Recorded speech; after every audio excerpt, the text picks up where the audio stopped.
వర్ధిల్లాలి అంటే ఆయనను ఆశ్రయించాలంట. ఎవరిని ఆశ్రయించాలి? దేవునిని ఆశ్రయించాలి.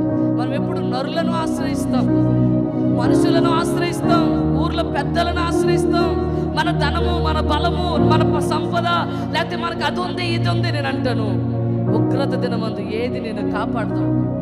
నీ బలహీనతలో ఏది నీకు సహాయం చేయదు? నువ్వు దేవుణ్ణి ఆశ్రయిస్తే ప్రతి పరిస్థితిలోంచి దేవుడు అక్కడ నుండి లేపి నేను వర్ధిల్ల చేస్తాడు. దేవుని పట్టుకున్నవాడు ఎప్పుడు చెడిపోడండి. దేవుని మీద ఆనుకున్న వారి జీవితాలు ఎప్పుడు సిగ్గుపరచబడవు.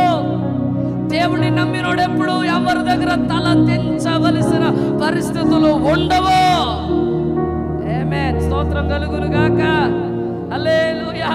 ఒకవేళ నువ్వు మనుషులు నమ్ముకుంటే మనుషులు వట్టి చేయి చూపిస్తారేమో, కానీ నీవు నేను ఆరాధించే దేవుడు, నువ్వు ఆయన ఆశ్రయిస్తే అయ్యా నీవు తప్ప నాకు వేరే దిక్కు లేదయ్యా అని ఆయన మీద నువ్వు ఆనుకుంటే గనుక, ఆయనను ఆశ్రయిస్తే గనుక దేవుడు నిన్ను వర్ధిల్ల చేస్తాడంట. స్తోత్రం కలుగును గాక.